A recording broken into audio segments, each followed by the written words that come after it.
Olá, sou o professor Flávio Tambellini.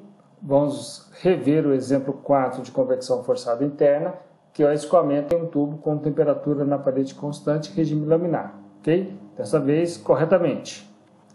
O escoamento interno de amônia possui uma vazão máxima de 0,0015 kg por segundo em um tubo de parede fina, cujo diâmetro é de 100 mm e o comprimento dele é de 11 metros. Na qual a temperatura de entrada média da amônia é de 20 graus Celsius, conforme o esquema da figura abaixo. Pelo lado de fora do tubo há um escoamento de água na condição de líquido saturado a uma temperatura de 150 graus Celsius. Então está o esquema aí, ok?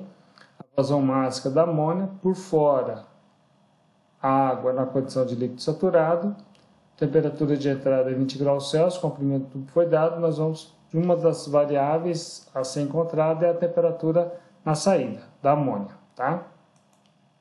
Bom, determine A temperatura na saída do tubo em graus Celsius, B a taxa de transferência de calor transferido da água para a amônia em watt, C a velocidade média do escoamento em metros por segundo, D o comprimento de entrada hidrodinâmica em metro e E comprimento de entrada térmica em metros, tá? Bom, solução, letra A. Temperatura na saída do tubo em graus Celsius. Então, para a gente poder calcular a temperatura na saída do tubo, a gente precisa estimar uma temperatura na saída, tá? Aí a gente vai avaliar as propriedades da temperatura média e a gente vai verificar a convergência do processo até que o erro seja menor que 1%, beleza? Bom, então a gente vai estimar uma temperatura na saída entre a média aritmética da temperatura de entrada e a temperatura na parede. Tá? Então, a gente vai estimar, supor que a temperatura na saída da amônia seja de 85 graus Celsius, ok? Muito bem. As propriedades vão ser avaliadas na temperatura média entre temperatura entrada e saída. 20 mais 85 dividido por 2 vai dar 52,5 graus Celsius, que vai dar 325,5 Kelvin. E avaliando as propriedades da amônia nessa temperatura, nós temos a densidade que vale 0,6341 kg por metro cúbico, o calor específico que vale 2.176 Joule por quilo Kelvin, a viscosidade dinâmica que vale 111,1 vezes 10 a menos 7 kg por metro por segundo, condutividade térmica que vale 0,02778 watts por metro Kelvin, e o número de Prandtl que é igual a 0,8706. O número de Prandtl ele é calculado é igual a viscosidade dinâmica vezes o calor específico dividido pela condutividade térmica, ok? Cálculo do número de Henderson. Então, para o caso do tubo, é igual a 4 vezes a vazão máxima dividido por π/dmi, tá? Então, 4 vezes 0,0015 dividido por π vezes 0,1 vezes 111,1 vezes 10 a menos 7, que dá 1.719, tá? Então, é regime laminar, já que o escoamento vai ser laminar até 2.300, ok? Acima disso vai ser turbulento. Bom, no caso aqui nós vamos ter que a taxa de transferência de calor na direção axial é igual à taxa de transferência de calor por convecção, tá? Como é temperatura na parede constante, do lado da convecção aqui, a gente vai usar o coeficiente convectivo, vezes a área superficial, vezes o delta TML, que é a média logarítmica das diferenças de temperatura. E do lado esquerdo, a taxa de transferência na direção axial é a variação da energia térmica devido à entalpia, tá? Devido ao fluxo de massa aí, beleza?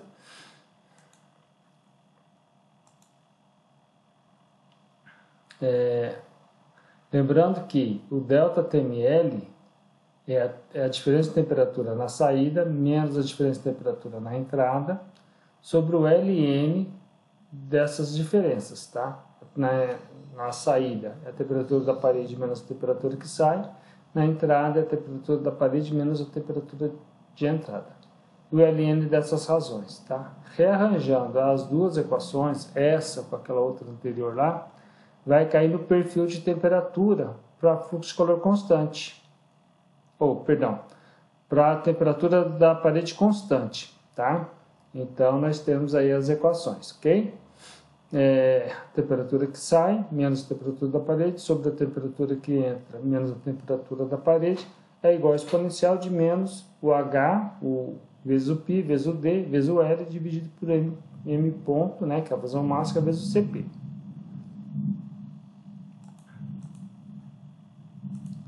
Tá? Então, então, antes da gente calcular a temperatura da saída do tubo, teremos que calcular o coeficiente convectivo, né, que é a função do número de nus. Então, para o caso de regime laminar, temperatura da parede constante, o número de nus vale 3,66. Tá? Esse valor aqui é só para tubo de seção circular. Outros tipos de seções, ele tem outro valor. Tá? São valores tabelados. Então, 3,66 é igual ao H vezes o diâmetro dividido pela condutividade térmica do tubo. Ok? Então, o HC vai dar 1,0167 watts por metro Kelvin. Aí, substituindo os valores naquela equação do perfil de temperatura, temos todos os valores. Tá? E aí, a gente vai achar uma temperatura que sai de 105,7 graus Celsius. A estimativa foi de 85 graus Celsius. O erro relativo vai dar 24,4%. Então, ainda é um erro alto. Tá?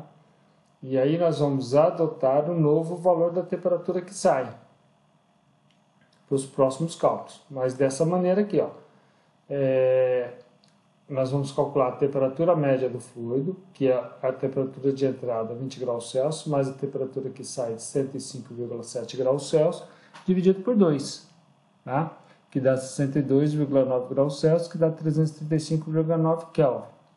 E as respectivas propriedades da amônia, tá? Densidade, calor específico, viscosidade dinâmica, condutividade térmica e número de Prandtl.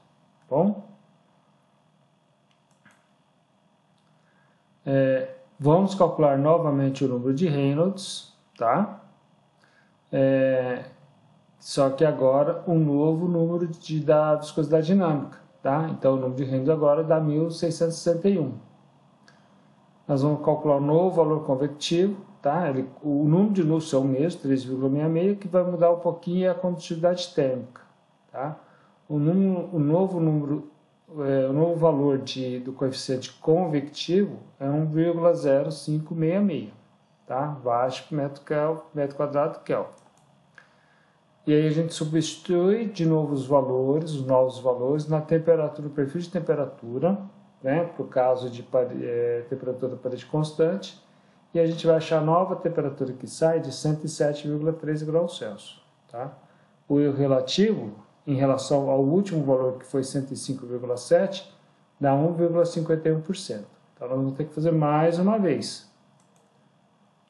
Tá? Então, a gente vai usar agora calcular de novo a temperatura média, que são os 20 graus Celsius, mais os 107,3 dividido por 2, que dá 63,7 graus Celsius, que corresponde a 336,7 Kelvin. Tá? Aqui estão as novas propriedades, tá? Da amônia, avaliada na temperatura média. Tá? A gente calcula novamente o número de Reynolds, que dá 1.656. Tá?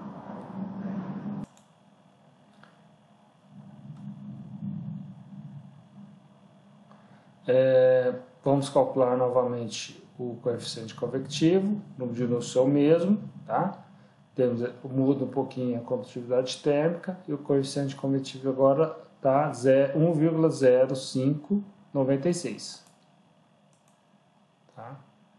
Substituímos de novo no perfil de temperatura, que agora vai dar 107,4 graus Celsius. Tá? Então, o erro relativo agora, 107,4 dividido por 107,3 menos 1 vezes 100%, dá 0,093%. Então, nós vamos considerar que a temperatura na saída do tubo vale 107,4 graus Celsius. Beleza? B. A taxa de transferência de calor da água para a amônia em watt. Tá? Como a taxa de transferência de calor na direção perpendicular ao escoamento é igual à taxa de transferência de calor ao longo do escoamento, né, na direção do escoamento, que é devido à variação da entalpia, que está aqui essa fórmula, vazão máximo vezes o calor específico, vezes a diferença de temperatura entre a saída e a entrada, vamos usar essa, tá? Então, nós temos aqui o 0,0015 vezes 2.188 vezes 107,4 menos 20, que dá 286,8 watts. Agora está correto, tá? O que estava errado na aula que eu apresentei para vocês, aqui estava 150, tá? Mas a taxa de transferência de calor vale 286,8 watts, ok? C, a velocidade média do escoamento em metros por segundo, tá? Então, ó, a gente sabe que vazão máximo é densidade vezes velocidade média vezes a área de seção, tá? Então, a velocidade média é a vazão máxima dividido pela densidade vezes a área. E a área é πd ao quadrado sobre 4. Substituindo os valores, tá, das propriedades, nós temos uma velocidade média de 0,312 metros por segundo, ok? E 18, D, comprimento de entrada hidrodinâmico, tá? Como a gente sabe que o escoamento é laminar, o comprimento de entrada dividido pelo diâmetro é igual a 0,05 vezes o número de Reynolds, tá? Substituindo os valores, o comprimento de entrada é igual a 8,28 metros, tá? Ele pode ser considerado completamente desenvolvido porque o comprimento do tubo é maior, né, de 11 metros. E agora o comprimento de entrada térmico, tá? Na letra E. Comprimento de entrada térmico dividido pelo diâmetro é igual a 0,05 vezes o número de Reynolds vezes o número de Prandtl, tá?